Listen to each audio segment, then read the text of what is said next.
Magpropagate po tayo ng whale pin snake plant.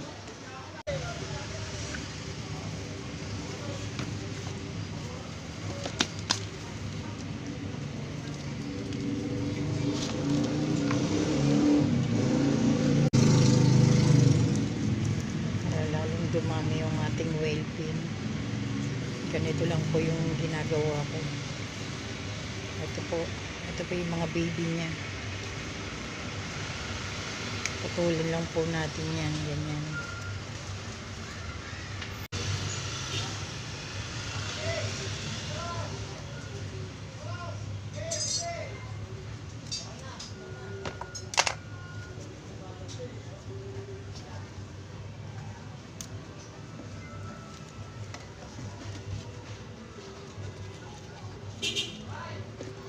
Lagyan po natin ng nilalagay ko po yung turmeric powder. Nilalagyan ko po yung sugat niya para maiwasan na mag-root rot.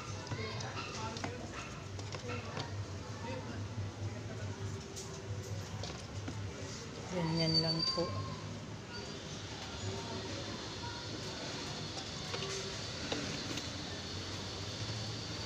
Ito po sobrang laki ng dahon.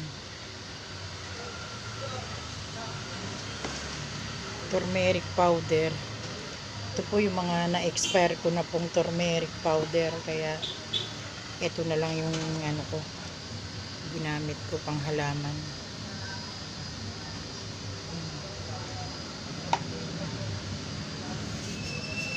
Maganda na po. Itanim lang po natin ulit to. Uuling. Lagyan ko lang po ulit ng turmeric powder yung lupa niya. Tapos ilalagay ko lang po ulit ng ganyan.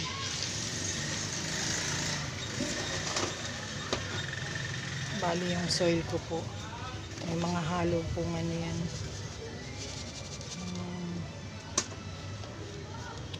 Maliliit na bato, perlite, para buhagag po yung soil.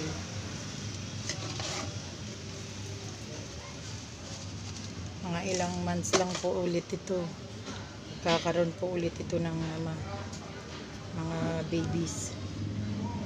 Yan, ganyan lang po. Ganyan lang ako magparami ng aking whale pin.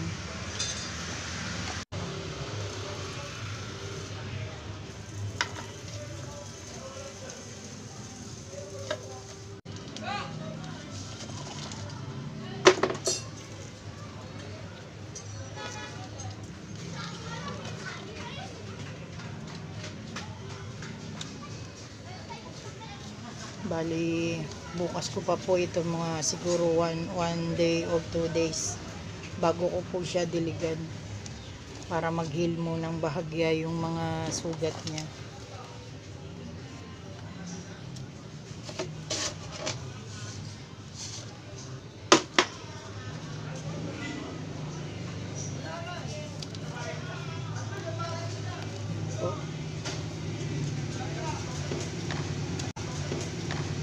Hindi ko pa po ito natatanggal sa niya.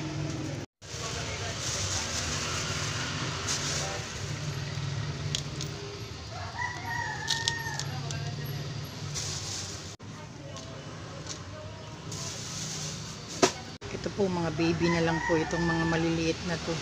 Ito po yung pinaka mother niya. Yan. Ito po halos baby pa rin po ito pero ang laki niya. Ito po mother na siya. Sobrang tigas na. Hindi kagaya nito, medyo malambot-lambot pa to.